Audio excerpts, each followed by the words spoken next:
All right. Welcome to the Off the Rails Sports Podcast. I'm your host, John, the best sports podcast on the internet.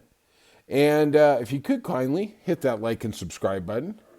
There's quite a bit of topics, quite a bit of information we're going through here. We're going to try and get you caught up for your beautiful Saturday, see what happened in the world of sports on Friday. And the big story, obviously, is the NFL draft.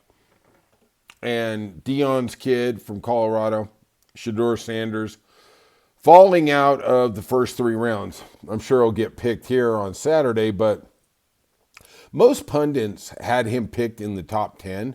Mel Kiper thought he was going to be the second pick to Cleveland. Yerby Cates, just literally everybody. Mike Mayock, all thought he was first-round talent. And I watched a lot of their games. It wasn't like they played a really tough schedule. Okay, they didn't play an SEC schedule, but all right, it's what it is, right? You play the guys in front of you.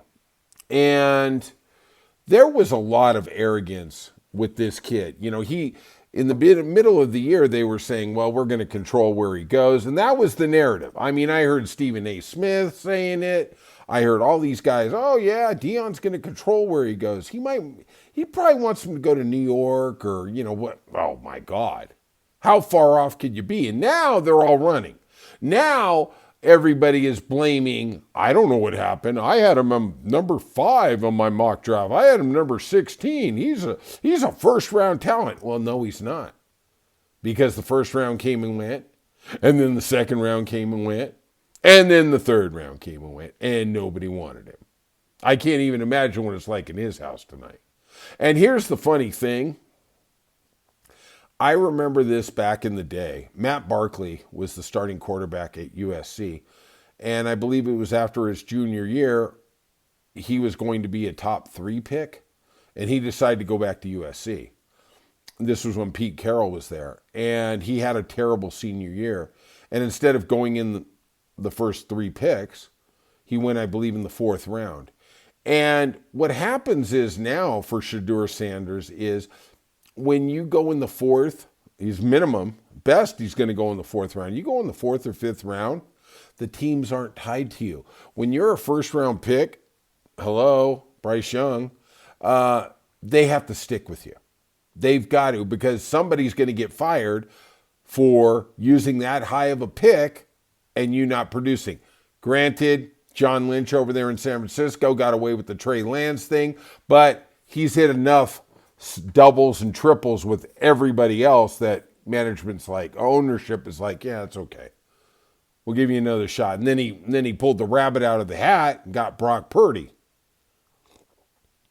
I mean, I think Brock Purdy's salary for the first 3 years was like what I have in my pocket right now. Wasn't even meal money for those guys. But Shedeur's going to get picked. But I'm going to give you a list of the quarterbacks that have been taken. Cameron Ward, we knew was going to be the top pick. Then we had Jackson Dart. Now, he played an SEC schedule. Now, everybody thought the Giants were moving up to get Shedeur Sanders. No, sorry, we're going to went after Jackson Dart. Jalen Milroe from Alabama. This one surprised me. Dylan Gabriel went to Cleveland, where everybody thought Shedeur Sanders was going to go in the 2nd round, and then the 3rd round, and then the end of the 3rd round. Oops. No, we got our quarterback. His name is Dylan Gabriel. Tyler Schaff of Louisville also went. So we've had 5 quarterbacks, and we still haven't heard this guy's name. And don't listen to all the idiots on ESPN. Oh, he's Mel Kiper. Oh, man, we got to keep the sharp instruments away from him. Because that dude really, I mean, he looks like a total idiot. Oh, I got him. I mean, he's been saying for 2 full days, oh, the next pick. Oh, yeah, you ought to take Shedeur Sanders. I got Patrick Mahomes. Well, do you need a backup? You need a backup. Yeah, you sure do, buddy. You sure do. We need a backup on the analyst over there at ESPN. I saw Louis Riddick yesterday on Dan Patrick. Oh, yeah, he's going to be going to the top half of the 2nd round. Yeah, sure. No wonder you're not a GM anymore. Now I'm starting to see what's going on. All right. Some other things associated with the draft. Tiffany Sane, this is a sad note, mother of Pittsburgh Steelers first-round pick, 21st pick overall, Derek Harmon passed away. At least you got to see your beautiful little baby boy get drafted into the NFL. Also, Gilbert Arenas' son is out of an induced coma. He had a Cybertruck accident in San Fernando Valley the other day. I'm glad he's okay. I literally cannot stand Gilbert Arenas. I think he is truly one of the biggest idiots who's ever walked God's green earth. He is a spoiled, entitled NBA prick, but I don't wish any ill will on his kid.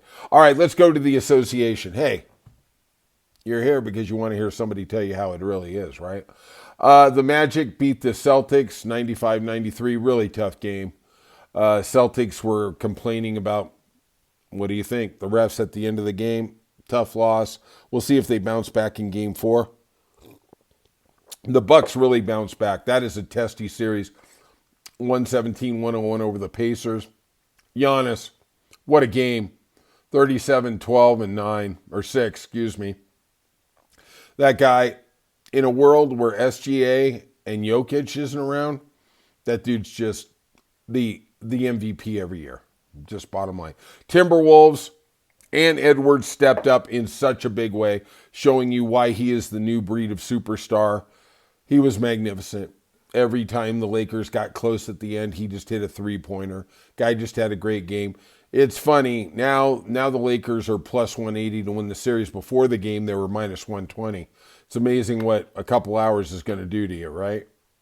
Oh, God. All right, let's go over to the National Hockey League. Canadians beat the Capitals 6-3. Got that series down to 2-1. Devils, they definitely needed this game in overtime. Beat the Hurricanes 3-2. You know what? The Devils are playing really well, especially without Jack Hughes. It's unfortunate. You know, you're a little wounded. I think the Hurricanes are still going to win this series in 5, but we'll see what happens. And in a game that was incredibly entertaining, the Oilers and the Kings battled back and forth. The Kings actually took the lead 4-3 in the second period, and then the Oilers just poured it on, won 7-4. You know, it really wasn't that big of a blowout. It was actually 5-4, and then they got 2 empty net goals. You know, Draisaitl, 2 assists. You know, that team is just so good. But I will say this, when I was watching the game, Scott and I were texting during it, and the Kings just looked faster than the Oilers. I don't know if it took a toll on them going 7 games last year, but, you know, it is what it is. All right, let's go over to the MLB, see what we got going on there. Looks like the Cubs beat the Phillies. Cubs playing really, really excellent baseball. God, I'm so proud of them. Looks like the Nationals beat the Mets. Wow, that's a shock. Stop the presses on that one. Lopez, wow, 2-0 for the Nationals. Blue Jays beat the Yankees. Hallelujah. Anybody, like I told Brian the other day, my 2 favorite teams are the Red Sox and whoever plays the Yankees. The Twins demolished the Angels 11-4. Angels are 12-13. Twins trying to fight back. They're 10-16. Long way to go to get to 500, guys. Royals beat the Astros. Royals have been on a little roll, but that always helps when you play Colorado. They beat them 2-0. Seth Lugo got the win. Nice guy. Cardinals beat the Brewers 3-2. Nice game. Reds beat the Rockies 8-7. I'm telling you, you're hearing it here first. I don't know if the Rockies are going to get to 40 wins. I mean, I think their over-under at the beginning of the year was 50. Yeah, good luck with that. Braves finally beat somebody 8-2 over the Diamondbacks. They're getting close to respectability, 11-14. I hearken back to what Brian said. That cat is so smart. I don't want to tell him that, though. Then he won't talk to me anymore. But he was like, you know, if this 2-week thing happened in the middle of summer, we'd be forgetting it. And he's right. He's right. The Braves are going to get there. Marlins beat the Mariners 8-4. The Rays 1-0 over the Padres. I'm always amazed in baseball when you see a 1-0 game because these hitters are so bloody good. They just take one mistake. Looks like the Athletics beat the White Sox 6-5. You know I'm the only guy out there in the world saying this, but the White Sox just look competitive. I mean, I know they lose. I mean, their record is 6-20. Yeah, John, real competitive. But I'm telling you, man, they're just, I don't know what they're missing, but they're missing something. In the bright side of the news, the Dodgers finally lost a home game, 3-0 to the Pirates. Paul Skeens just shut them down. Yamamoto actually pitched a really good game.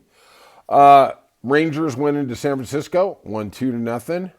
Evaldi got the win, 2-2, 2.2 ERA. Not bad. All right, that's all we got. The Red Sox and the Guardians were postponed. Kumbaya. Kumbaya, everybody. And the Orioles and Tigers were postponed too. They're going to play a doubleheader today. All right, if you could, though, hit that like and subscribe button. I really appreciate it. And we will see you soon. See you tomorrow.